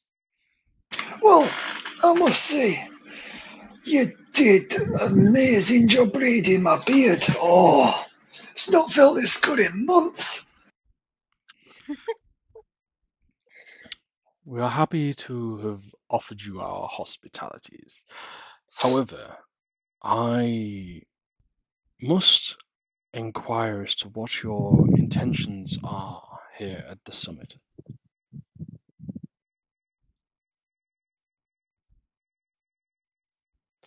Well, the fair lady said she might have a bit of this for me to try and repair. She's gonna bring it to the council to decide.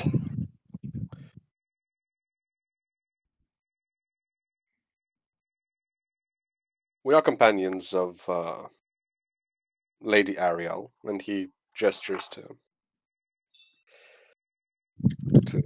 Ariel, who a He looks while ago down and has just sort of nods, but his eyes are clearly like putting one and two together. Mm. who has a while ago actually charted us as bodyguards and as of yet has not rescinded the contract. I see. Servitude to coin. Very well. Are you swayed by anything else? And he cocks an eyebrow. He will have to be more specific, man. You see, in these lands, it is what people desire is what they are traded it within. If you are, to speak crudely, bought and paid for by coin, one would not try to barter with you on morals. It would be a waste of time, evidently.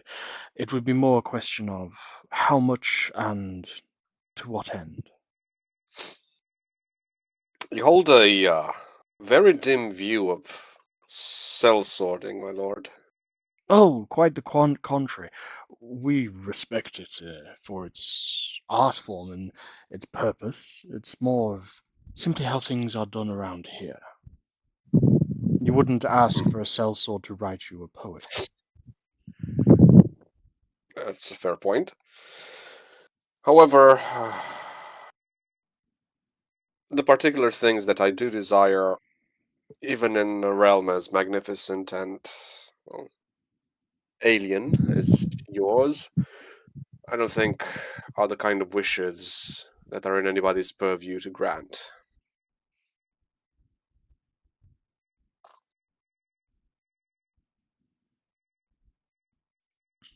I see.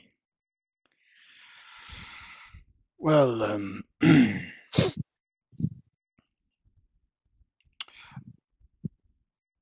though the Queen is of almost, dare I say, the purest of heart, there are many in this court who have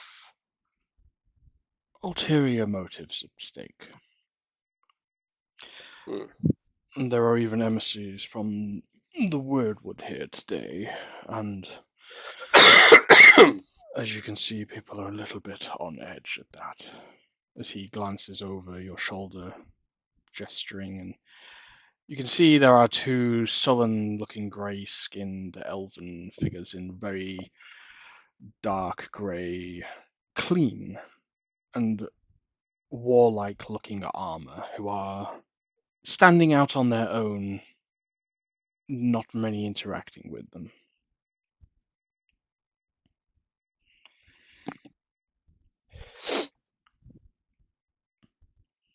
I see. You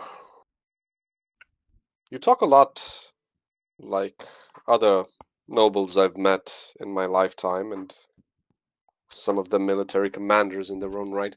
You speak a lot as a man, forgive the word, contemplating war.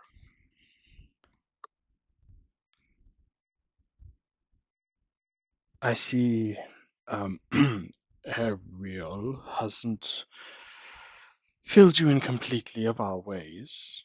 It's more of it's a game of tease without actual full-out declaration of war. It's a constant one-upmanship. So not a war, a cold war. Very. Ariel did tell you that actually. I know she did. It was but the thing she was said. It was the thing she was sad about when she met that other changeling guy. But you didn't realize he was a changeling at the time, anyway. So maybe you didn't understand the full picture. It's not to worry. Besides, in moments like these, I always like to think back on fonder stories. You see, I'm sorry, Ariel. You remember the time with the old blind unicorn and you jumping through that portal just in time? Oh. Yeah. Anyway, I have social expectations of me to be meeting. I will see you at the speaking. It should be due any moment, really. As he wanders off. And as you get a good overview of the room, there is looking at it through your own lens, Salothar. There is landed gentry here, there are peasantry here, there are nobles and entourages from lands afar. This would be a global summit if it was in the Iron Dominion.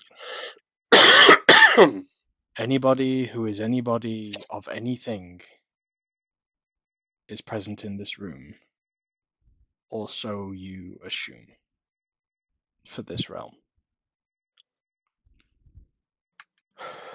Probably about 200 people in this room. Whatever's going on here, Ariel, looks serious. Well, it's a council to determine what is to be done. Of course, it is.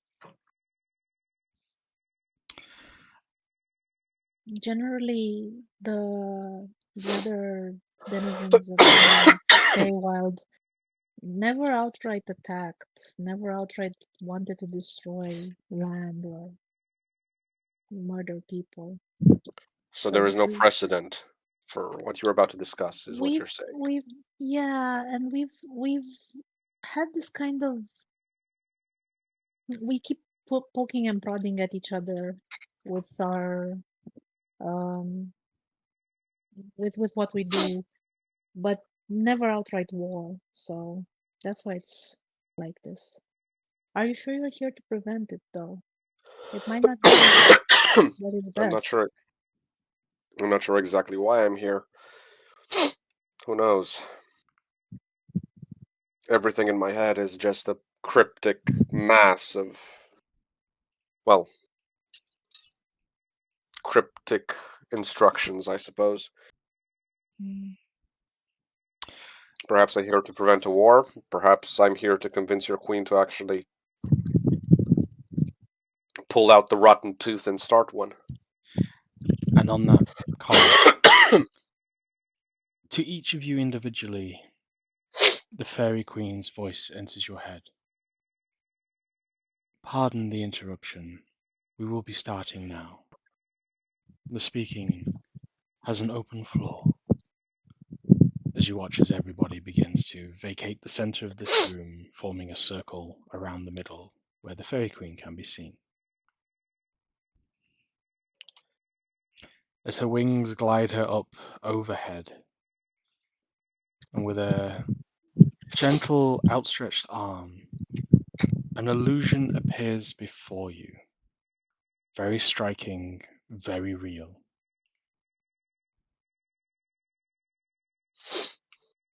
A land of rolling hills, a mountain that ascends up, covered in natural moss and life. The mossy islands to the far west, Ariel. Mhm. As it suddenly catches fire and burns to ash in a moment. And you see a great towering creature floating in the air. Two long taloned feet, two vast expanse wings, a great long tail shimmering in the illusion's color of silver. A great dragon, breathing fire and scorching this land, as its flame lickers and flicks all the way round the room before the illusion fades and vanishes. The Fairy Queen says once this illusion is under creation and shared with you, the Dusk Watchers have awoken one of the sleepers.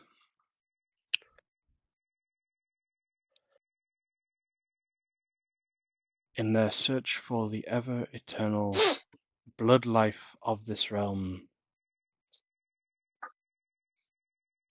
to those who don't know it by its common name, it is also referred to as Residium.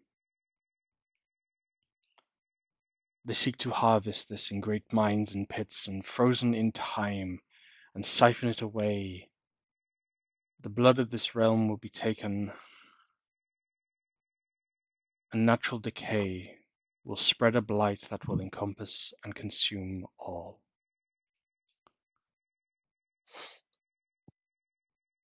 I know this, and I know many of you have felt. Yondres, the slumbered one, stirs. Her avatar in the material plane sends shockwaves throughout.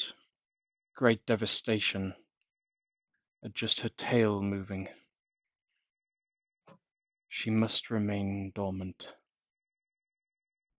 But an interruption to her encasement, siphoning of the very blood that we use in those walls, will be irreparable damage. The choice and reason for all of you here today is to decide what action to take against or with our kin. I invite to the floor House Wormwood to speak first. The two elves step forward, and in Sylvan begin to communicate. Is there another comprehend languages here? Oh, yes. Okay, I just understand it, you just so understand, yes. So yeah. Lothar, kept in the dark as always. Well, I It's not imagine like he's the Ariel's guy getting the live charged translation. charged to change the course of this negotiation council thing.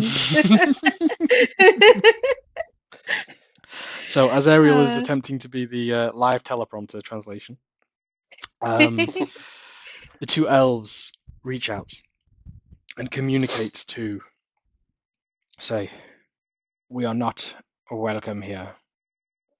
Our kin refuses your hospitality, just as you have sought to degrade and eradicate our notability.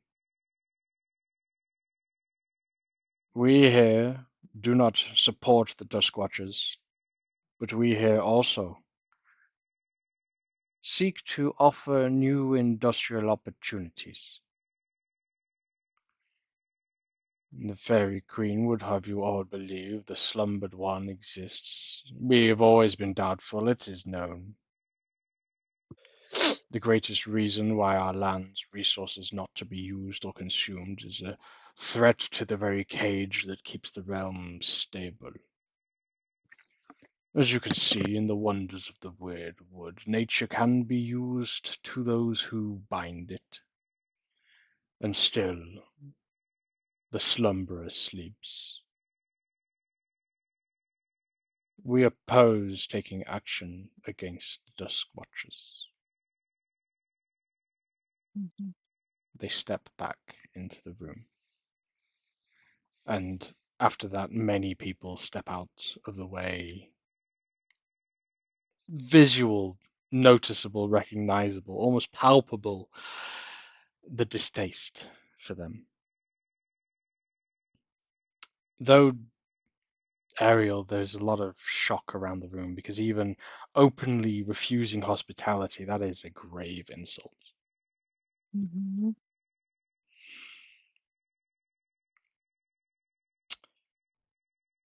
An old elven individual steps forward. I come on behalf of the Lord Regent, who is unfortunately too of ill health to attend in person. The elves of From old what? will stand. Sorry, please repeat. What faction is he from? You would know him to be one of the old high elves. They refer to as the old elves or old elves of old. They are the Okay. first alleged denizens of this realm. Okay. Thanks. Before the Fey Mother brought us all here, we had unbridled structuring of this realm and made it to our own. Though we have welcomed many of your younger kin into our domain and shared our lands and wealth and hospitality, we too do not believe in taking fight to the Dusk Watchers. An unprecedented act of violence, sure, this is, no doubt, and perpetrators ought to be held into question. However, the word that no one be using here today, I shall say it. War is prohibited at all costs. This was an undisputable law in all of the realms, and so it should stand. He steps back and vacates the space. You see a large treant, some 20 foot tall, who you thought was simply a support beam in this structure,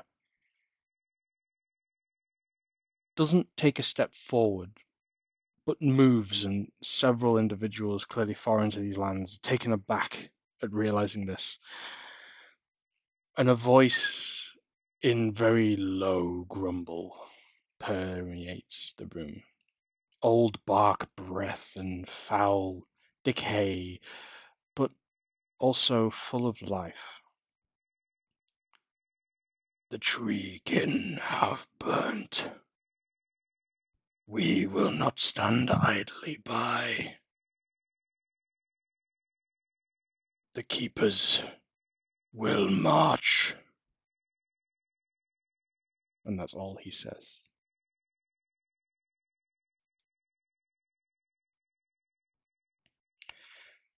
One by one, you hear a dozen, 2 dozen different factions and voices.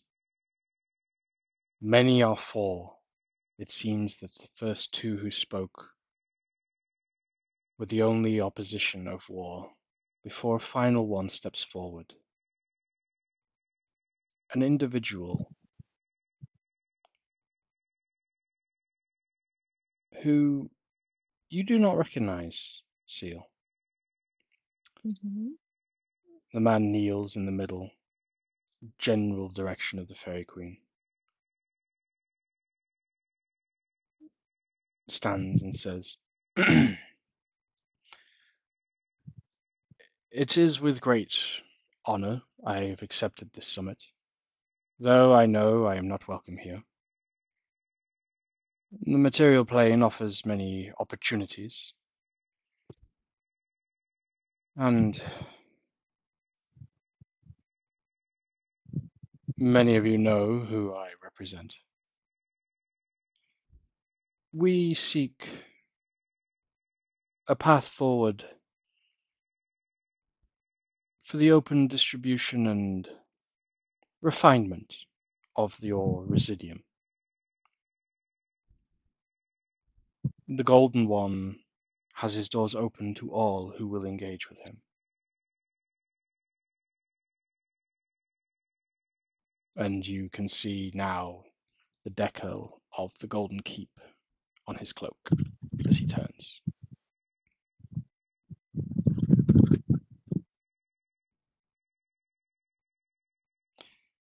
The Fairy Queen gently floats down in the middle of this circle. And she says, We will all disband now for a moment to collate our thoughts, and the votes will be cast. The parchment is provided. Please use the provided quills and specific inks to say your yeas or nays. The motion is, should war be declared upon the Dusk Watchers, yea or nay. I thank you for your attendance here today.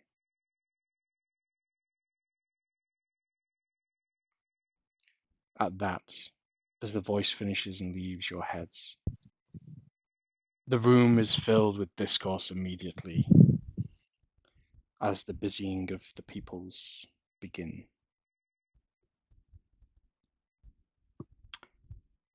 And that, I think, is a good position to stop tonight's session. Yeah.